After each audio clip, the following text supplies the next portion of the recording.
아니 정의화 의장님이 너무하다고 했던 게 또 이런 건 뭐 기본적으로 갖고 오질 않고요. 이런 문건들은 갖고 오지도 않는데 국회가 해야 될 일이 주로 FTA나 이런 것들은 사전에 와서 조정을 해야 되거든요. FTA를 이제 가면 저쪽 정상 만나서 그냥 실질적인 타결을 해버리고 오는 거예요. 그러면 그 얘기를 언론을 통해서 알게 되는 거죠. 네. 그러면 안 되는 거거든요. 그러니까 국회에 와서는 이런 내용이 있고 이런 내용이 있는데 그럼 이런 게 가능하겠는지 안 가능하겠는지 쭉 여야에다 다 보고를 해야 돼요, 계속. 네. 그리고 나서 이제 실질적인 얘기가 오고 갈 것 같은데요 라는 정도까지 해야 된다고요. 네. 근데 여지껏 했던 FTA가 아무것도 그런 게 없어요. 대통령이 일 벌리고 나면 그 다음에 와가지고 이야기를 막 하는 거죠. 언제까지만 좀 해주십시오. 대통령이 다음에 한호주 정상회담 가는데 한호주 정상회담에서 선물로 갖고 가게 해주십시오.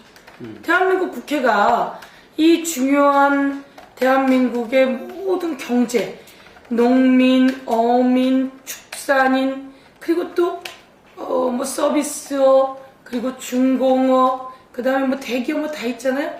여기 있는 관계가 거의 다 이제 뭐 농민, 어민, 축산업, 이게 FTA 제일 중요한데 이런 사람들에 관한 이야기는 없이 그냥 해갖고 와서 선물로 주라고 하니까 황당한 거죠. 근데 이제 이게 한 번, 두 번까지는 가능할 거예요. 근데 지금 한 번이 한 호주, 한 캐나다, 한 중국, 이번에 한 베트남. 네. 툭 튀어나오니까 이제 못 참다가 나와버리게 된 거죠. 해도 너무한다. 국회랑 소통하지 않는다. 정년의 문건 같은 경우는 갖고 올 리도 없는데 사실 갖고 와야 되거든요. 국회에서 자료 요구를 하면 이건 다 가지고 와서 자료로 제출하고 이야기하고. 그런데 이게 이제 꽁꽁 숨겨지는 거예요. 어머님 때는 자기가 경제적으로 뭐는 해 먹으려고 했던 느낌들이 든다는 거죠. 그래서 다른 거는 와서 이야기하거나 자료는 내놓거나 이렇게 상황은 정리가 됐어요.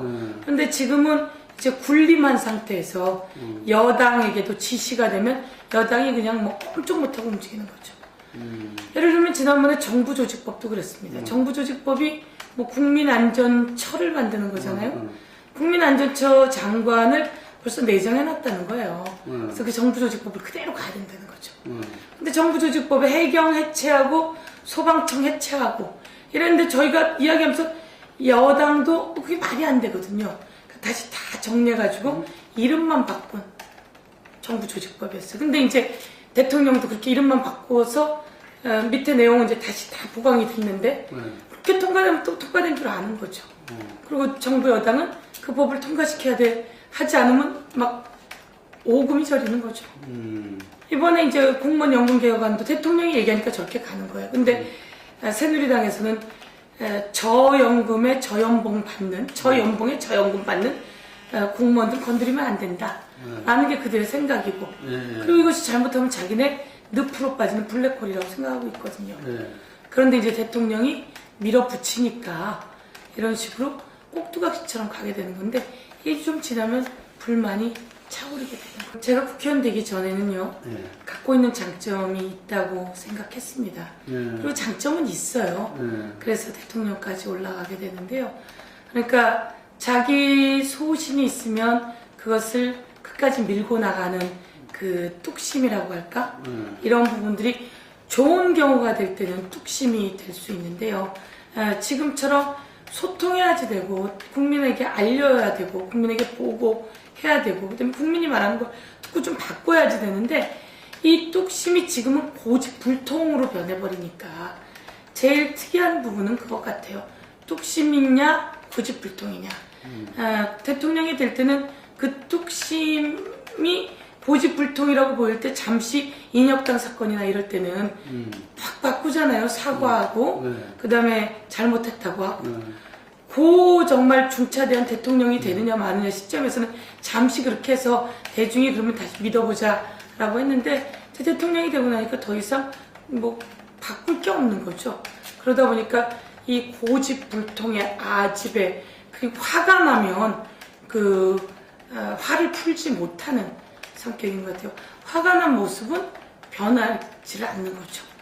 그래서 이제 이번 같은 경우도 이 정윤회 게이트, 십상시 게이트 이 문건은 하여간 청와대에서 만들어졌고 청와대에서 이 이야기가 돌고 그리고 뭐 김기춘 비서실장 실각설이 나오고 이러니까 자기네가 스스로 조사하게 된 거거든요. 그리고 공직기관 비서관실에서는 당연히 비선 실세나 측근이 주변에서 행위를 하는 것들을 제어할 필요가 있는 거고, 만들어진 것도 청와대고 이야기가 돌기 시작한 것도 청와대고, 그리고 유출된 것도 청와대고, 그리고 지대 싸움 있는 것도 청와대고, 그리고 나중에 저기 동생까지 끌어들이는 것도 청와대고, 동생을 끌어들이는 것도 청와대 비서라인이잖아요.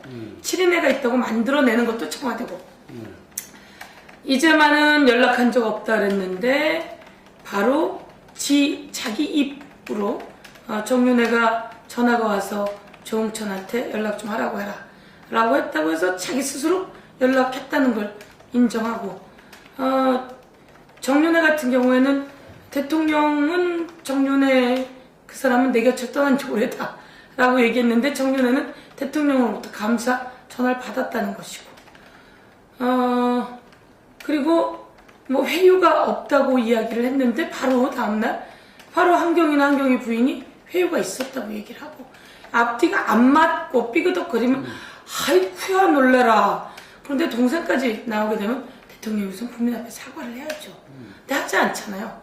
하지 않고 들어가서 정말 정윤회와 박지만이 붙었다고 하면 이 상황 속에서 어제 박지만이 들어갈 때 제가 얘기했거든요. YTN에서 인터뷰를 하면서 박지만은 가서 아무 얘기도 못할 것이다. 그리고 수습을 하고 나올 것이다. 왜? 박근혜 대통령이 무섭기 때문에. 그리고 박근혜 대통령이 박지만을 검찰이 불러들일 때는 검찰이 조율을 하지 그냥 불러들이겠어요, 아무렴. 그렇기 때문에 이것은 수습하러 들어간 것이고, 동생이 거기 검찰에 들어가가지고 정윤회가 나를 미행했다 라든지 이런 얘기 할 수 있겠어요? 그리고 이제 청와대 문건에 대해서도 묵묵부답이 될 것이고, 어디서 나왔는지 이런 것들. 그러니까 동생도 누나의 신비를 건드리면 안 된다는 걸 알고 있는 거죠. 그러면 이제 대통령이 너무 무서운 대통령이 되면, 우리는 이제 언뜻 무서운 걸 보긴 봤지만 그렇지 않을 거라고 생각했는데, 지금 무서운, 그리고 자기 방식대로 나가고 자기 말이 안 통하면 안 되는, 그리고 깨알처럼 뭐 국장과 과장의 이름을 적듯이 찍히면 안 되는 형국인데, 대통령이 그래도 대한민국의 국민이 편안하려면 성공하는 대통령이 돼야 되기 때문에 저는 이번에 대통령이 조금 반성하고 바뀌는 계기가 됐으면 좋겠는데 그렇게 될지는 잘 모르겠어요. 그렇죠. 그런 걱정이 되는 거죠. 왜냐면 내 주변에 있는 사람들은 딱 그 사람이고 그 사람들과 이야기했고 그 사람들과 그렇게 지내왔으니까.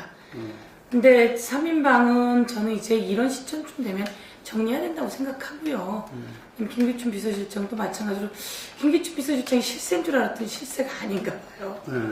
그렇잖아요. 왜냐하면 대통령이 그 세월호 있던 날도 어디에 뭘 했는지 몰랐다는 게 진짜 맞는 말인 것 같아요. 대통령은 김기춘 비서실장하고 별로 상의하거나 그렇지 않는 거 아닌가.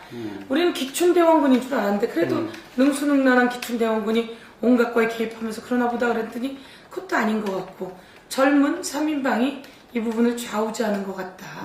저는 이제 대통령이 뭐 그전에도 위기가 많았지만 큰 위기는 세월호 때였다고 생각하는데 그것을 제대로 대처하지 못하게 한 3인방의 안일함이 있었다.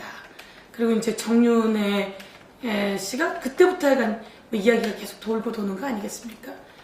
그래서 이제 근데 3인방은 저는 그만둬야 하고, 대통령이 눈과 귀를 가리기 때문에 저는 그만두면 대통령이 멘붕 상태에 빠질 거라고 이야기를 하지만 좋은 사람들로 갖다 둔다면, 좋은 사람들로 일을 하게 한다면 오히려 대통령이 조금 이번 기회에 좀 달라지는 상황이 되진 않을까라는 생각은 하는데, 대통령이 또 얼마나 바뀌느냐가 문제겠죠. 우선 한 가지는 국회 선진화법은 양당이 다 필요에 의해서 이제 통과를 시켰습니다. 그런데 이번 예산 같은 경우에는 이제 항상 날치기, 예산 때 몸싸움이 일어나잖아요. 몸싸움이 일어나는데 그 몸싸움의 근원은 사람들은 야당이 싸움을 걸었다고 하는데 여당에서 예산을 날치기 직권 상정하면서 일어나게 되는 싸움이거든요. 그러니까 여당의 직권 상정이거든요. 근데 국회 선진화법은 국회의장이 직권 상정할 수 있는 것을 없애버렸습니다. 다른 거에서. 뭐 천재지변이라든지 뭐 국가적 위기 이런 걸로 해놓고 이 예산 하나만 저기 국회의장이 직권상정할 수 있게 해놓은 겁니다. 그런데 직권상정이든 뭐든 간에 무조건 여야 합의가 우선이다 이렇게 되어 있어요. 근데 이제 요번에도 저희도 뭐 날치기니 뭐니 하고 몸싸움을 할 수도 있겠죠. 근데 기존에 날치기로 몸싸움 하고 났을 때 야당이 사실 되돌아보면 집권 여당이 날치기 한 것이 그대로 통과됩니다. 몸싸움을 하는데 그래서 닥쳤던 게 지붕 쳐다보는 거죠. 그리고 다음날 허탈합니다. 몸싸움 극렬하고 해서 우리가 당성, 뭐 야성은 있으라고 하지만 허탈한 거예요. 그래서 이것은 의미가 없다라고 하는 게 아마 모든 국회의원들이 다 그런 생각을 할 거예요. 근데 거기에 이제 우윤근 원내대표가 특별히 그런 생각을 많이 가졌고 그 이야기를 계속 저희들에게 하는 거예요. 보는 국회의원마다. 근데 국회의원들이 야 이거 여당이 달란 대로 그냥 줄 수는 없잖아 라고 하는 한 가지 측면과 그렇다고 또 몸싸움을 하고 닥쳤던 게 지붕 쳐다볼 수는 없잖아. 허탈할 수 없잖아. 양면성을 다 갖고 있었어요. 그래서 이제 이야기를 계속하면서 그러면 두 번째 그냥 허탈하게 갈 수는 없다. 그러면 이게 시간은 얼마 없다. 그럼 예산을 집중적으로 빨리 검토하자. 시간은 없었어요 실제로. 그래서 이것을 쫙 나눠가지고 국회의원들도 계속 저희가 예결위 의원들이 예정처를 통해서 계속 공부를 했습니다. 자료를 받아가지고. 그래서 일찌감치 공부해서 이게 나쁜 돈들이 어떤 건지 그리고 이제 4대강 돈이 어떤 거고 그 다음에 자원외교 돈이 어떤 거고 그 다음에 방사한 문제의 돈이 어떤 거고 그 다음에 박근혜 대통령의 전시성 그 다음에 선거 이벤트용 이런 것들을 그리고 말뿐인 그 창조 예산 이런 것들을 먼저 쫙 검토를 했습니다. 그러니까 이제 시간은 없지만 검토를 미리 쫙 했어요. 계속 삭감하는 작업들을 해왔던 거죠. 그리고 여기서 어떤 부분이 지금 필요한가 을지로 을들의 예산, 비정규직 예산이라든지 아니면 이 어린이집 예산이라든지 어린이 보육 예산, 그다음에 급식 예산 이런 부분들을 미리 일찌감치 쫙 저쪽은 이제 이런 게 있었던 것 같아요. 시간은 우리 편이다. 그래서 정부 예산대로 급하면 통과한다. 수정안을 만들고 있다고 했지만 조금 여유를 부리고 있었고 그리고 정부 안에다 의지를 하고 있었던 거예요. 근데 이제 저희가 치밀하게 만들어 놓고 그 다음에 예산 부수 법안을 이제 이 예산에서 서민 증세 반대 그 다음에 재벌 부자 증세 이렇게 해서 전선을 쳐놓고 치밀하게 공부를 하고 났는데 갑자기 예산 부수 법안이 그냥 담배세 같은 걸 그냥 받아들인 거죠 의장이. 그래서 거기서 저희가 빨리 공부를 조금 더 했더니 상속세, 가업상속 있잖아요. 황당무계한. 그 다음에 두 번째가 골프장 회원들의 입장료에서 부과금을 1,000원에서 3,000원 정도를 골프장이 갖는 돈을 이제 나라에 내는 거예요. 그게 연 400억. 그래서 5년이면 2,000억. 이런 것들을 다 삭감해주고 있다는 거죠. 근데 이제 이거를 솔직히 말해서 너무너무 창피한 일이에요. 근데 이 부분 같은 경우에는 우리도 못 보고 지나갈 뻔한 걸 찾아냈고요. 그래서 우윤근 대표가 이 골프장 입장료 삭제해버리는 거. 이런 건 이완구 대표한테 얘기했더니 이완구 대표가 아무리 여당이지만 이런 건 안 된다. 그래서 합의해갖고 빼버린 거예요. 예산부수법안이 그냥 직권으로 자동 부의되고 국회의장이 두들겨서 상정을 할 수 있지만 여야가 합의하면 빼버릴 수 있는 거거든요. 그래서 합의해서 그런 걸 빼버리게 된 거죠. 상속세 같은 경우 우리가 치밀하게 준비를 해서 그날 반대 발표를 해가지고 정리를 하고 그럼 담배세 같은 경우는 이제 사실 저희가 비판받는 측면인데요. 담배세 인상 죽어도 안 하겠다 저희가 했는데 새누리당이 한 500원 정도 깎을 생각이 있다는 거예요. 정보를 들어보니까. 그래서 그러면 1,000원 정도로 깎아내리자. 그리고 나머지 부분을 서방세로 좀 빼고 이렇게 교육세로 빼고 좀 하자. 라고 했는데 새누리당이 갑자기 돌변해가지고 한 푼도 못 깎겠다는 겁니다. 그러면 우리가 이제 예산안은 합의해주고 그럼 담배세만 합의 안 된다면 쟤네가 그건 안 될 거고 그럼 또 날치기 할 거고. 그래서 고민이 많았습니다. 그래서 따낼 걸 따내고 요번에는 담배세 같은 경우에도 거기서 올라가는 국세 중에 문제 제기는 여러 번 하고, 예를 들면 정청래 의원 같은 경우 완전히 반대죠. 근데 정청래 의원하고 일찌감치 상의를 다 했습니다, 저희가. 그 다음에 상속세라든지 이런 예산 부수법안으로 올라가는 걸 윤호중 의원 등 이 우리 그 기재위 의원들이랑 이야기를 많이 하고, 사실은 반대하고 데모를 할 만한 사람들인데요. 상의하는 과정 속에서 오히려 그럼 기재위에서는 요만큼 따내라, 저만큼 따내라. 그리고 행안위에서도 담배세를 그렇게 받으면서 이렇게 따내라, 저렇게 따내라. 서로 조언이 주고받는 거예요. 이게 소통이더라고요. 이제 그 정권을 잡았을 때 국민을 편안하게 하고 행복하게 하는 지도자가 저는 필요하다고 생각하거든요. 네, 잡았을 때. 예. 그러니까 국민을 편안하게 하고 행복하게 하고 여유롭게 해줄 수 있는 정치 지도자를 만드는 것이 정권을 잡을 수 있는 길인 거죠. 그러니까 저는 야당이 무능하다라고 하는 모습을 이제 벗어나줘야 되고요. 무능하다라고 하는 게 아니라 국민을 편안하고 행복하고 여유롭게 해줄 수 있는 사람이면 우선 능력이 있어야지 되고요. 능력은 바닥에서부터 차고 올라왔어야죠. 그러니까 뭐 그 야성도 있어야지 되고요. 그런데 공부도 했어야지 되고요. 그 다음에 정권도 가져봤어야 되고요. 그리고 또 국회 일도 했어봐야 되고, 그 다음에 지역에서 탄탄함도 가져야지 되고요. 이런 능력이 기본으로 있으면서 대신 국민을 행복하게 해야 되겠다라는 게 저는 절절하게 나오는 그 사람에게 국민은 눈길을 줄 거라고 생각해요. 그리고 당도 그렇게 될 거라고 생각해요. 저는 지금으로서는 경제 좀 살리라고 이명박도 뽑아보고 그랬더니 경제 완전히 망쳐놓고 어디로 뒷돈을 찾는지 외국에다 갖다 뿌렸는지 자기가 챙겼는지 국민은 이제 절대로 이런 사람 안 믿거든요. 두 번째는 과거 대통령의 후광도 입어가지고 좀 꼿꼿하게 쓰고 가라고 또 박근혜 대통령 뽑았더니 이건 이제 30대로 지지율이 추락하는데 내려왔다 올라갔다 내려왔다 올라갔다 하지만 이번만큼은 자기네끼리 싸움이 완전히 만천하에 드러나고, 그게 대통령의 이 관리를 못하잖아요. 동생도 관리 못하고 측근도 관리 못하고 비서도 관리 못하고 아무도 관리 못하고 청와대 사람도 관리 못하고, 거기다가 세월호로 사람이 그렇게 갔어도, 또 이번에 최경희가 그렇게 갔어도 눈 하나 깜짝 안 하는 무서운 사람. 이제 저는 야당이 정권을 잡을 수 있는 것은 이 두 대통령에게 국민이 완전히 이제 뭐라 그럴까, 등을 돌렸다. 그러니까 뭐라 그럴까, 등을 돌리고 싶지는 않은데 실망했다. 가슴속에 우러나 보이는 거죠. 이거를 가지면 야당이 정권을 잡는다. 근데 야당도 보니까 아이고 이러면 안 되거든요.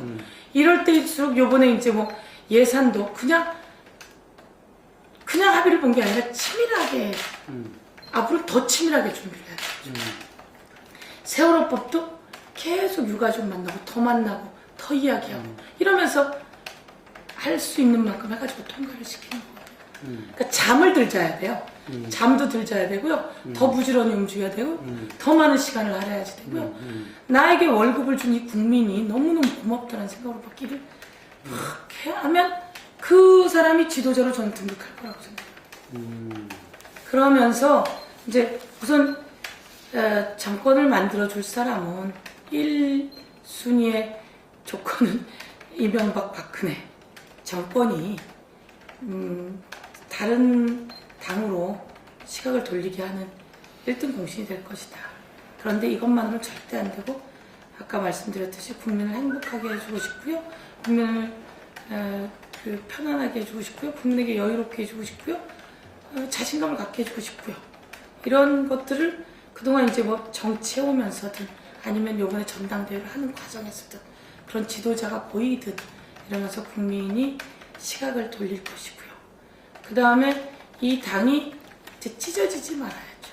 그러니까 누가 아프다고 소리하면 아픈 데를 가서 들어봐줘야 돼요. 그러니까 작정하고 핥히려고 하는 자들은 쳐야 되겠지만 전 작정하고 핥히려는 자들도 다른 사람 통해서 또 안아줘야 된다고 생각해요. 크게 안고 그 다음에 위는 치밀하게 가고. 그러니까 이제 친노 얘기를 들으면 친노 얘기 들으면서도 친노가 힘이 있다는 거거든요. 힘이 있어서 대안이 될 수 있어요. 근데 미움을 사면 아무것도 못하거든요. 그러니까 이럴 때 딱 흩어져갖고 이 사람 만나고 저 사람 만나고 저 사람 얘기 듣고 이 사람 얘기 듣고 그래서 소통시켜놓으면 저 친노가 다음에 힘을 쓸 것 같은데 좀 붙으려고 그랬더니 쟤네가 나하고 만나자네, 나한테 이야기하네, 메시지 보내네, 이렇게 해서 이렇게 바운드를 만들어 놓으면 가는 거죠. 그러니까 세력이 있을 때 배타적인 세력은 끝내 또 날아가는데, 힘이 있고 세력이 있는데 포용하는 세력을 만들면 이 야당이 만들어지고, 야당에다가 중간지대에 있는 사람들이 같이 오고 싶은 이런 걸 만들면 야당이 좀 가둘 수 있지 않을까요? 제가 이제 그런 걸 잘 공감을 못 하는데요. 그러니까 제일 중요한 건 개파가 아무리 있어도 훌륭한 지도자가 나오면 다 흐트러지게 돼 있거든요. 그러니까 친노 개파가 청와대에 있었던 사람들 중심으로 이제 친노라고 하겠죠. 그리고 자리를 그때 같이 했던 사람들이 친노라고 할 수 있는데, 좋은 지도자가 나오면 그냥 가는 거예요. 그러니까 이제 원내대표 뽑을 때도 마찬가지고요. 그리고 이제 저 같은 경우에는 지역에 그 당원들이 있는데 지도부를 뽑을 때 저조차도, 저희 어머니도 대의원이에요. 저희 어머니가 딱 얘기를 하시더라고. 난 1번 신경민이야. 당신이 보고 가장 괜찮다고 한 사람에게 주는 거죠. 그때는 신경민 의원이 친노가 아닌데 1등 나왔어요. 그런 것처럼. 그리고 조경태 의원이 2등인가 나온다고요. 왜 조경태냐면 부산에서 정말 맹활약해갖고 3선을 해온 조경태는 정말 먹혔어요. 부산 3선이에요. 네. 슬로건. 근데 중요한 건 지금도 먹히느냐. 지금 이제 또 좀 다르거든요. 그러니까 이제 이게 파이가 커지면 커질수록 사람들은, 그러니까 좋은 사람에게 표가 몰리는 거지. 이 당을 지켜줄 사람에게. 근데 이제 개파 이야기를 자꾸 하는데, 개파가 뭐 당을 살리진 않거든요.